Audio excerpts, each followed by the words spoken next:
Simplify my life. Reduce stress. Does that sound good? I've got a really hard truth for you here. Most of your stress, most of the difficulties, most of the lack of simplicity in your life is your fault. But the good news is I have several ways that don't cost a thing that you can start right now that will simplify your life. And that's what we're going to talk about today. So stick around. If that sounds good, go ahead and give me a thumbs up on this video and subscribe if you're not already a subscriber so that you will be part of our GILD family. I will be right back. GILD Coaching. More success, less stress. Look, life's complicated enough. We do not need to be going and getting in our own way and making things worse. If you want more free time or you just want to find the best possible life path, life designing is your key. I'm a life design specialist. That's what I'm talking to you about today. Life design is a newer movement in self-help books and coaching programs around the world. It's something that I've been doing for 20 years. So I'm going to explain it to you today in 10 easy steps. Number one, create a day-to-day routine. When I first introduced that as the first thing for people to do, they don't like it. They say, no, I don't want to get bogged down in routine. No. Create a structure for your day-to-day life so that when other things happen, you already have a structure for everything to happen that needs to happen, and then you can just move things around. It makes it so much easier. If we're not using our time in effective ways, then we're wasting opportunities that could have been better used elsewhere. So establishing a routine, sticking to them religiously helps us to reduce our stress levels by knowing how much time we need for any activity on a given day. And it also allows us to make changes and moment to moment exceptions for things that come in. Number two, you've got to get the distractions out of your life, eliminate them, turn off the TV, put your computer away, get off your phone, stop checking your email so much, schedule those things. We have too many distractions and we end up just falling into this black hole of wasted time. You can focus a lot better if you reduce how much distraction and how much mind stimulation you have in your day. Your brain is actually going to function at a higher level. Also, stop checking email constantly. You do not have to always be at everybody's beck and call. Schedule those things in. Say, okay, I'll check email once an hour. I'll check email at the top of the hour, at the bottom of the hour. If something is important, I promise somebody's going to pick up the phone and call you. So this way you're not distracted by other things and you can give 100% of your attention to whatever project is in front of you. Now, my third point is I want you to find your flow state and I want you to work when you're in it. A flow state is when you're fully immersed in a task and you are most productive. These times usually take your awareness off of anything else other than what you're focused on. And those are the times when you just think that the time is flying by. You're like, whoa, how is it already 3 o'clock or how's it already 5 o'clock? Those are the times that you're in your flow state. A lot of time we will focus on what we're doing when we're on vacation or doing something that we really love and we'll say, wow, that went by so fast.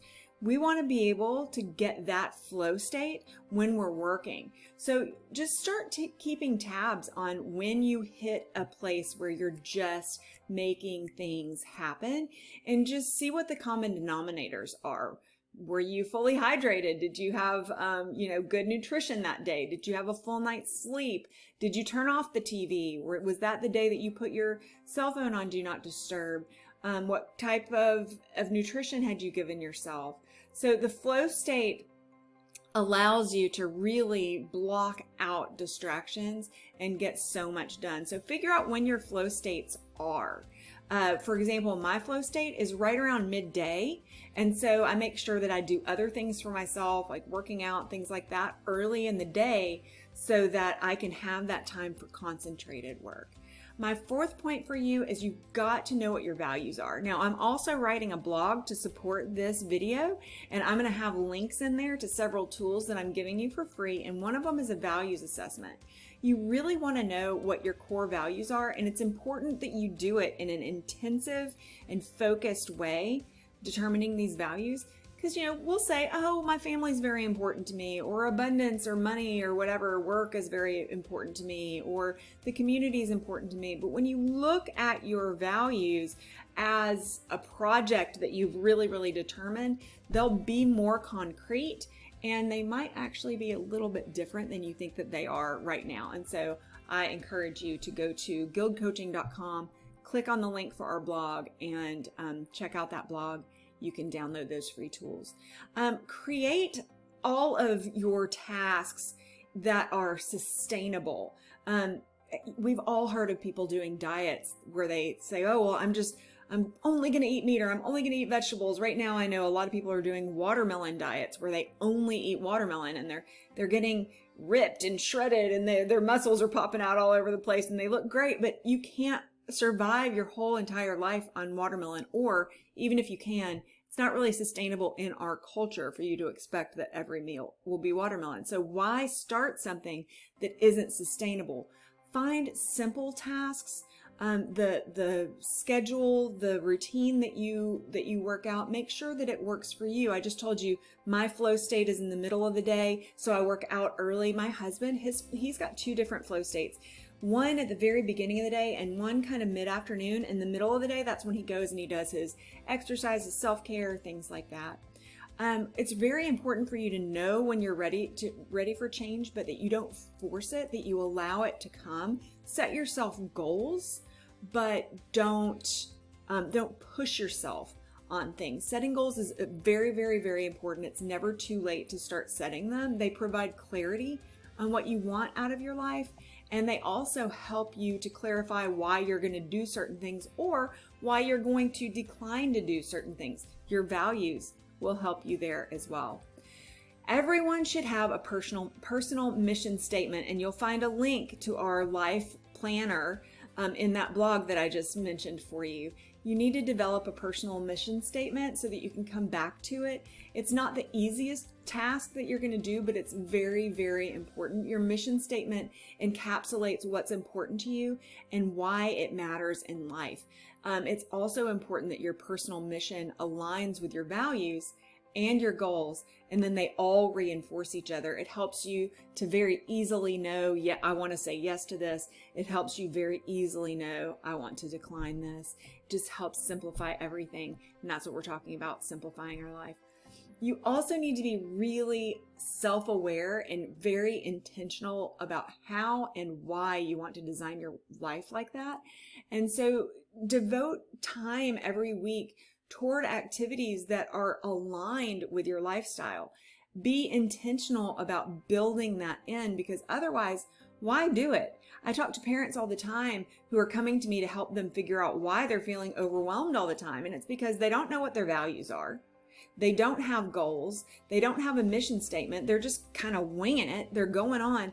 And their most important things are their family or their community, but they're spending all their time on something else. So it's very, very important that you're self-aware and you're intentional about how you design these things so that you don't ever have that feeling of being disconnected inside yourself. And really remember, there's no one size fits all when it comes to simplifying your life through design. To design a life that works for you, you've got to look at you. So instead of looking at what other people do and trying to emulate other people, you need to understand what works for you, why it's right for you. I mean, I just said I work out first thing in the morning. My husband's kind of a noon workout guy. His plan, his structure doesn't work for me, and that's okay. It doesn't mean his structure's wrong. It means his structure's right for him. And so we also have another tool that is a planning tool. It's actually, it'll take you on a little bit of a journey, and I do have other YouTube videos that explain it, but it helps you to create the right routine for you that works for you. So you're not taking my routine and trying to retrofit it. It will really, really help you a lot. So I do hope that you check out that blog. I hope that this video on how to simplify your life and lower your stress has been of help to you. Please know that this is a journey. You can do it. You can get there. I'm here to help. Reach out to me anytime. My email address is jane@guildcoaching.com. And I'd love to be your coach and your guide for this. And then otherwise, we are done here. If this was of help to you, give me a thumbs up. And if you didn't already, click subscribe and the bell so you learn the next time we drop a video like this to help you live a happier life with lower stress and more success. See you next time.